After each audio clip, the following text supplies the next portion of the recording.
Iran जिसे कूटनीतिक जीत समझ रहा है, वो दरअसल वॉशिंगटन का बुना हुआ वो चक्रव्यूह था जिसमें तेहरान फंस चुका है। आसमान से आग बरसते B-1 बॉम्बर्स की कहर और समंदर में तैनात अमेरिकी युद्धपोतों की घेराबंदी ने साफ कर दिया है कि ट्रंप की डिक्शनरी में अब समझौते का कोई लफ्ज नहीं बचा है।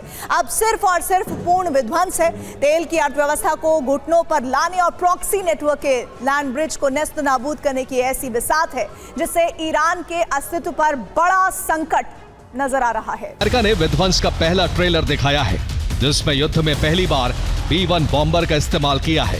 11वीं रात ईरान के अलग अलग इलाकों में भीषण हमले किए तो 12वीं रात अमेरिका ने युद्ध का ट्रम्प कार्ड खेल दिया।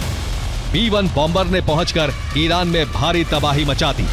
ट्रंप ने पहली बार B-1 बॉम्बर का इस्तेमाल ईरान पर हमले के लिए किया है। इसके लिए B-1 बॉम्बर ने RAF फेयरफोर्ड एयर बेस से उड़ान भरी थी जो ब्रिटेन में है। वहां से 5,500 किलोमीटर दूर उड़ान भरकर 5 से 6 घंटे में B-1 बॉम्बर ईरान के बंदर अब्बास पोर्ट के ऊपर जा पहुंचा था, जिसके बाद ताबड़तोड़ हमले किए गए थे। इसके लिए अमेरिका के बॉम्बर ने AGM-158 JASSM क्रूज मिसाइल से हमले किए गए। साथ ही GBU-38 बम गिराकर भी भारी तबाही मचाई गई और इसी दौरान बॉम्बर ने पहले टारगेट IRGC कमांड सेंटर को खाक कर दिया और इसके बाद दूसरे टारगेट पर ईरान के हथियार गोदामों पर अटैक हुए।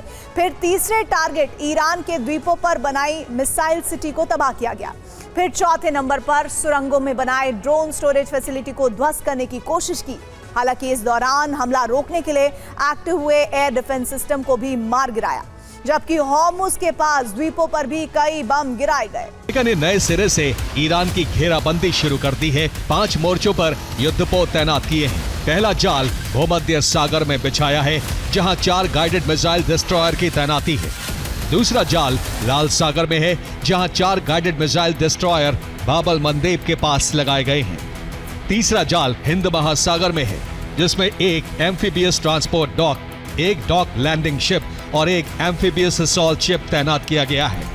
चौथा जाल अरब सागर में है जहां aircraft carrier USS George W Bush तैनात है। उसकी फ्लीट में 7 डिस्ट्रॉयर, 2 लिटरल कॉम्बैट शिप, एक एम्फीबियस ट्रांसपोर्ट डॉक, एक एम्फीबियस असॉल्ट शिप और एक डॉक लैंडिंग शिप है। पांचवा जाल ओमान की खाड़ी में है। ये हॉर्मुज स्ट्रेट के सबसे पास है। यहाँ aircraft carrier USS Abraham Lincoln पहले से तैनात है। अमेरिका लगातार ईरान के अहम ठिकानों पर प्रहार कर रहा है। इस बार ईरान का दिल कहे जाने वाले खुजिस्तान पर अटैक किया गया है। यहाँ सबसे ज्यादा तेल प्रोडक्शन होता है। यहाँ एवाज ऑयल फील्ड है जिसकी क्षमता 8 लाख बैरल प्रतिदिन है और इसके बाद मरून ऑयल फील्ड भी टारगेट पर है। इसकी क्षमता 5.20 लाख बैरल प्रतिदिन है। आबादानी ऑयल फील्ड भी यही है जहां रोजाना 4 लाख बैरल प्रतिदिन निकाला जाता है। आगा जाई ऑयल फील्ड की क्षमता 1.80 लाख बैरल प्रतिदिन है और इसके बाद और जो नज़दीक का वो कुपाल ऑयल फील्ड है वहां रोजाना 93,000 बैरल तेल निकाला जाता है। ये सभी खर्ग आइलैंड से जुड़े हुए हैं जहां इनसे निकाला तेल पाइपलाइन के जरिए स्टोर किया जाता है, इसलिए खर्ग भी टारगेट पर है।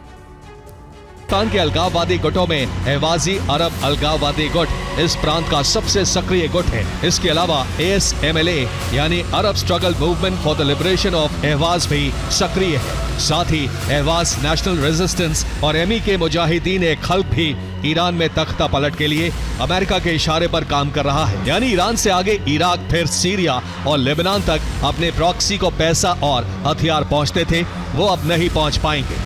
ट्रंप बड़े हमले की तैयारी में है। ट्रंप ने ईरान के खिलाफ सैन्य कार्रवाई और युद्ध के विस्तार का नया प्लान तैयार कर लिया है जिसमें इजराइल भी शामिल है। ट्रंप ने सेंटकॉम को सिग्नल दे दिया है कि अब ईरान के लिए नरक के दरवाजे खोल दिए जाएं। क्या प्लान तेहरान के जरिए ट्रंप ईरान को घुटनों पर लाएगा या फिर दुनिया देखेगी कि तीसरा विश्व युद्ध कैसे और किन हालात में होने जा रहा है। वॉल स्ट्रीट जर्नल की रिपोर्ट के मुताबिक अमेरिका ने अरब क्षेत्र में स्पेशल ऑपरेशन फोर्स को तैनात किया है। साथ ही फाइटर जेट्स तैनात किए गए हैं और अमेरिका और UK एयरबेस पर मौजूद बॉम्बर एयरक्राफ्ट्स को हाई अलर्ट पर रखा गया है। दावा है कि अमेरिका ने 50 से ज्यादा फाइटर जेट अरब भेज दिए हैं। ब्रिटेन के लेकन हीथ एयरबेस पर 15 F-35 फाइटर जेट भी तैनात कर दिए गए हैं। साथ ही 12 F-15 फाइटर जेट भी अमेरिका ने भेज दिए हैं। इसके अलावा अमेरिका इटली के एवियानो एयरबेस से भी फाइटर जेट अरब भेजने की तैयारी में है। यहां से करीब 12 F-16 फाइटर जेट भेजे जा सकते हैं। दूसरी तरफ जर्मनी के स्पंगडाहलेम एयरबेस से बड़ी संख्या में फाइटर जेट अरब के लिए रवाना होने की खबर है। यहां से करीब 12 F-16 फाइटर जेट और 6 F-35 फाइटर जेट अरब भेजे गए हैं। मोसाद चीफ रोमन गॉफमैन और CIA निदेशक जॉन रैटक्लिफ ने ईरान के खिलाफ 2 चरण में प्लान तैयार किया है, जिसके तहत अमेरिका और इजराइल की सेनाएं ईरान के IRGC ठिकानों को ध्वस्त करेंगी, जिसमें सैन्य ठिकानों पर हमले की जिम्मेदारी इजराइल को दी गई है और ईरान के परमाणु ठिकानों पर हमले अमेरिका करेगा। तेहरान के रणनीतिक बुनियादी ढांचों पर भारी बमबारी करने की प्लानिंग है। बेन गुरियन एयरपोर्ट पर स्ट्रैटो टैंकर्स की तैनाती फिर बढ़ा दी गई है। ये मिड एयर रिफ्यूलिंग विमान सीरिया और इराक के एयर स्पेस में रहेंगे। यहाँ से इजरायली वायुसेना को रिफ्यूलिंग दी जाएगी और पूरे ईरान पर हमले किए जाएंगे। इजराइल के मिलिट्री इंटेलिजेंस ईरान सेना और प्रॉक्सी गुटों पर नजर रख रही है। रिपोर्ट के मुताबिक लंबे युद्ध के लिए अमेरिका के पास गोला बारूद की कमी है।